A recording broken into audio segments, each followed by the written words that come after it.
What is going on, you guys? It's Nacho with a brand new video, and as you guys can see right next to the R9 we got a fresh set of tires. It's already been about 6,000 miles and about 8 to 9 months of ownership with the R9, so I think it's about time we change them out.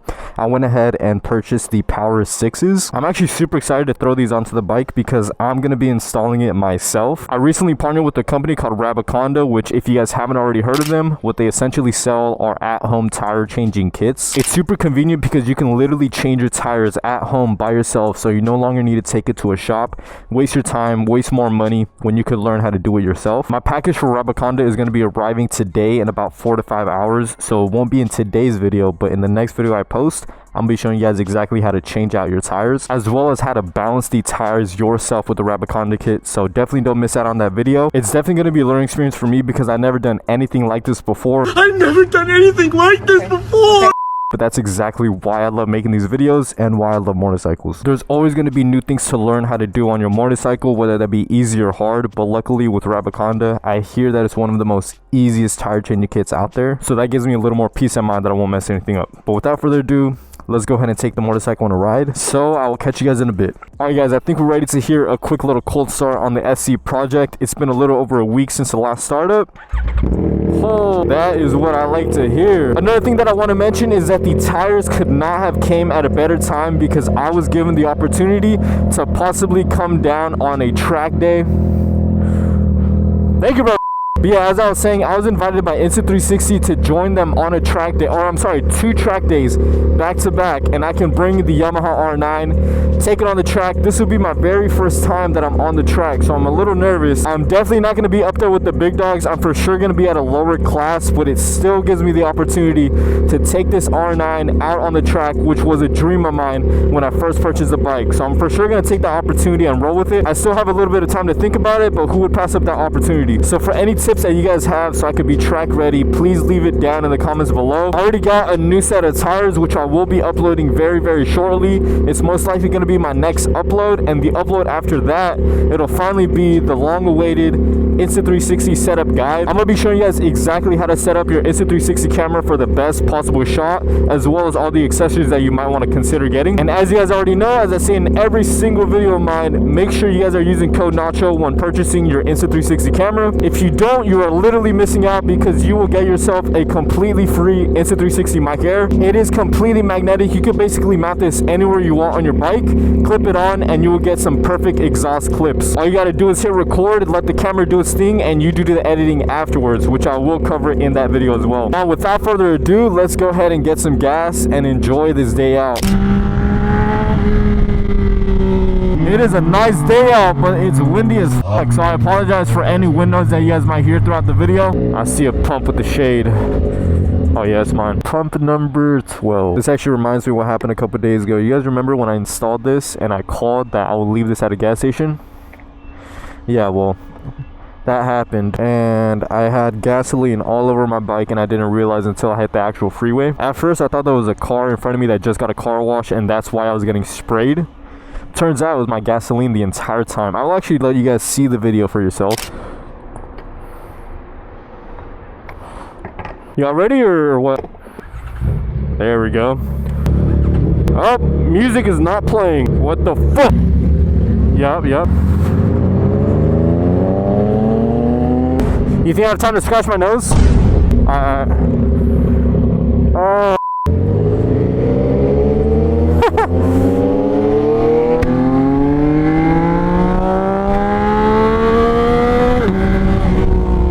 What the fuck? I was spitting my water, bro!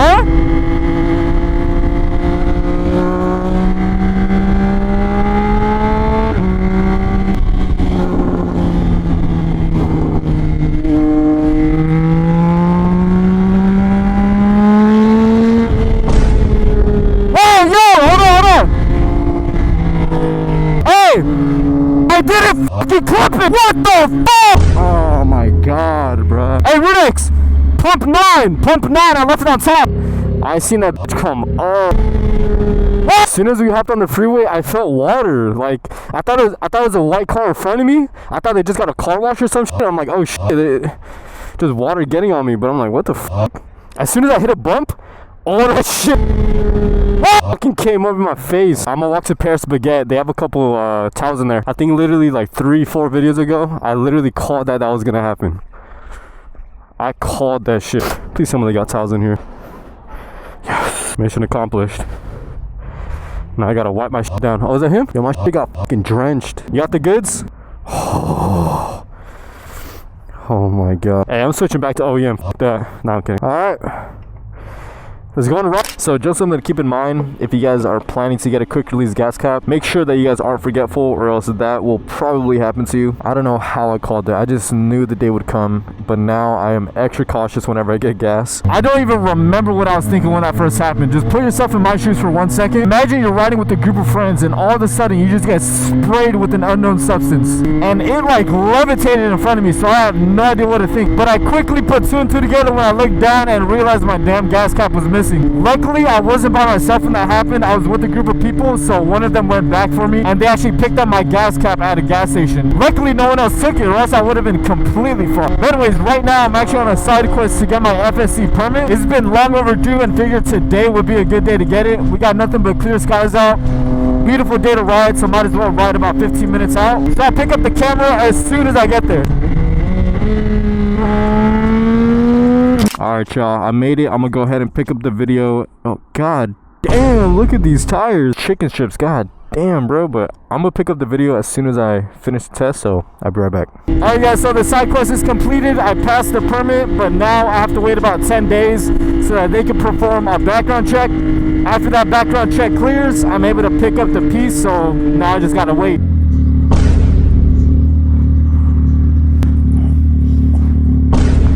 Right now, I am currently on my way to a drive-thru convenience store. It's honestly a super sick store. I'm probably going to film a couple clips there, and then after that, I'm going to be answering some Q&A questions that you guys had for me. If you guys want to ask me questions yourself, make sure you guys follow my IG. Every once in a while, I post a Q&A poll, and you guys can ask any question you guys want.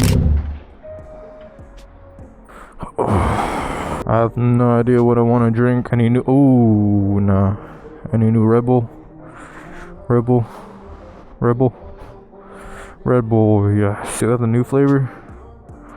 Fuck. What flavor though? I like peach, sugar free. Hell yeah. Alright guys, I just parked up on a rooftop so I can answer a couple Q&A questions for you guys.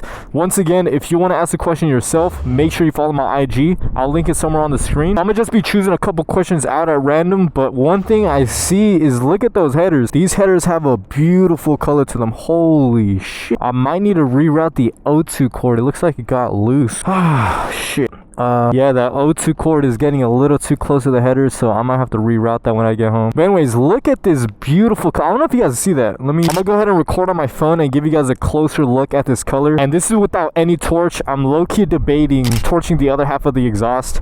Not too sure about it. Let me know in the comments down below if you guys think I should torch the other half. I'm kind of 50-50 on it. I mean, I like the natural look, but at the same time, it would look beautiful if the whole thing is completely blue and purple. Anyways, I'm gonna go ahead and jump into the first question. I'm just gonna be choosing a couple questions at random. First question I see is, how is the seating and body position of your R9 compared to a classic inline 4 600cc? Honestly, I never had ownership in a 600cc, but I have ridden a couple, and I can say, let's just compare this to the R6. Let's just compare the two bikes stock. I believe for the track, the most comfortable option you're gonna go with is gonna be the R9. The R6 isn't terribly uncomfortable, but it is a little more uncomfortable than the R9. The R6 comes with a higher seat height, which some people hate, but I personally like a higher seat height. And then the pegs compared to the two models, the R9 does come a little bit lower, and then the grips come further out on the R9. So the R6 already comes with higher pegs, and the grips are easier to reach compared to the R9. On the R6, you're pretty much thrown over, which makes it far more aggressive. But one thing to keep in mind for the R9, it already comes with adjustable pegs. So as you guys can see, I think it's one of the first things I did on the bike. You can actually move it one notch up so that the peg is higher up, especially if you're a little bit shorter. And if this isn't good enough for you, you could always go for attack performance. So to sum it up, for the track and street use, if you want a lot more comfortability, I would give it to the R9. But me personally, I love an aggressive bike, so I would personally go with the R6. Next question says, when you were growing up, were you always interested in riding motorcycles?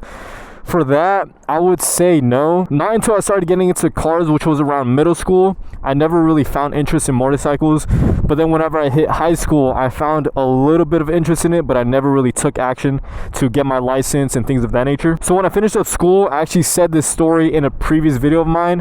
One of my friends, since we all used to work together, they put a paper down signing up for the MSF course, which is a safety course where they teach you how to ride a motorcycle. And from that day, we all took the test together, all got our licenses together, and we went ahead and purchased our first bike. Didn't really think much of it. Come to find out, we love motorcycles. We love riding out and installing new things on the bike, and that's where it became an actual passion. So to answer your question, I would say no, not until I got into high school. High school kind of exposed me more to motorcycle stuff, and that's where I found my interest. Next question I see is how to buy an R9. Now this question might seem pretty straightforward, just go into a dealership and buy one. But honestly, it's been a little hard to get your hands on an R9, especially out here in Cali. Especially for my model, which is a 2025. I had to wait about 7 months just to get my hands on it. I placed a deposit 7 months prior to having my hands on the bike, and I was supposed to get it only about 3 to 4 months after, but they kept pushing it back because they didn't have the black color in stock. They had the blue color, but they never had the black, so I kept waiting and waiting until I finally got my hands on it. So it's not as easy as you guys think. So if your dealership has a 2025, then you are pretty lucky. Most of the people I spoke to said that they can't find a 2025 model.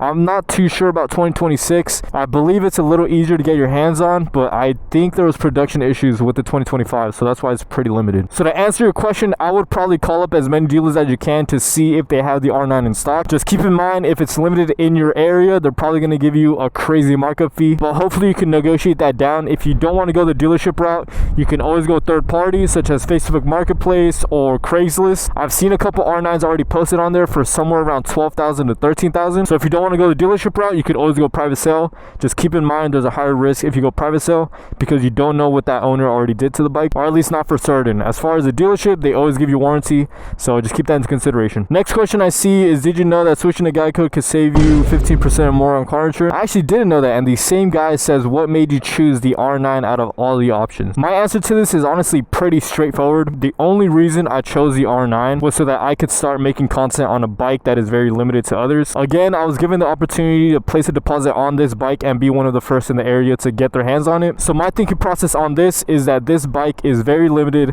A lot of people want it, only a couple can get their hands on it. So why not purchase this bike when it's limited? Because I have the opportunity. Open the door for any partnerships that may want to come through so I could promote their product on this bike. And it's an R9. There's going to be a lot of R6 lovers that are going to comment under my video trying to say that the R9 is trash and the R6 is better. All that just increases engagement and it helps out the channel a lot. And honestly, I do not regret laying my hands on the R9. I'm probably going to keep this as long as I possibly can, but that is the reason why I went ahead and got the R9. Next question I see is, what are my next bike plans?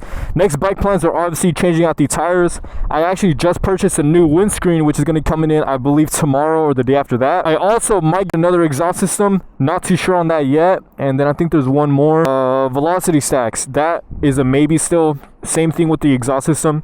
If I were to get the exhaust system, I'm for sure going to do the velocity stacks. Just because whenever you get an exhaust system, you always want to reflash your bike. And during that process, I'm already going to be in the guts of the bike, so might as well add those velocity stacks. But those two are still a maybe. After I'm pretty much almost completely done with the bike, that is going to be the time where I purchase another motorcycle. I don't want to be dealing with two projects at the same time, so I kind of want to finish this one and then expand to a different project. That is still going to happen, so just be patient with me, and I promise that that second bike is going to be on the channel very, very soon. Next comment I see is, how big is it? I'm assuming you're referring to the engine of the bike. This is an 890cc. We got another question, X5 mounting setup. As I said earlier in the video, I promise that video is going to come out very, very soon. Only thing I got to do is change out those tires. I'll post that video, and then the next video you guys will see is going to be the Insta360 mounting tutorial. I'm going to essentially cover everything on there as far as editing, the setup, how to reframe, audio, pretty much everything you guys could think of. So just stay tuned for that video. Next question I see is, would you get an R1M? That is a great question. I'm going to start by saying yes.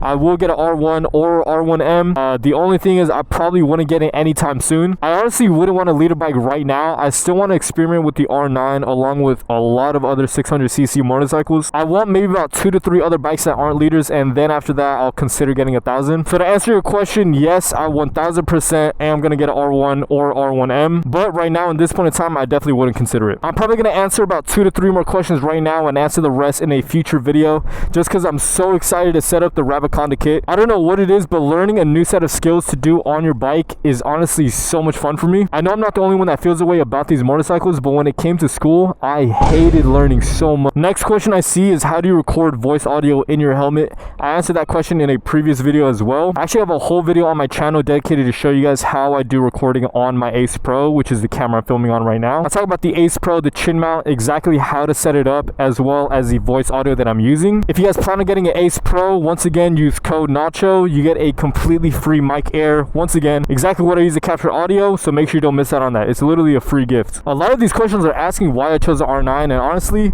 god damn, it's hella windy. But yeah, the main reason is literally to capitalize off any opportunity that you're given. If you guys see an opportunity or are given an opportunity and you have a vision for it, best thing I could tell you guys is take that shot. Worst things worse is that you literally fail, but I can argue that even if you do fail, that's still a win because you're learning from all the mistakes that you made. Use all those lessons that you learned when you failed, redo it again over and over again, no matter how many times it takes, and I promise you will get where you need to go. I'm gonna answer one more question. It says any merch coming. 100% I do have merch on the way. It probably won't be coming out anytime soon. I first want to finish this bike, get another bike. I want to have a set schedule and be more organized before I make that big commitment of selling merch. When I do start selling merch, I'm gonna try to be as prepared as I possibly could and make that drop extremely hard. So to answer your question, 100% yes, merch will be coming. It probably might not be very soon, but it will definitely happen in the future. You got my word on that. Alright guys, well other than that, I'm pretty much just gonna go home and set up the Raviconda kit. Make sure you guys follow my IG. I'm most likely gonna post the kit on there first, and whenever we hit 100K, there's gonna be a giveaway. I don't know exactly what I'm gonna give away, but it will definitely include an Insta360 camera set. So it's really up to you guys for whenever you want that giveaway. All you gotta do is get me to 100K and I'll post the details right after that.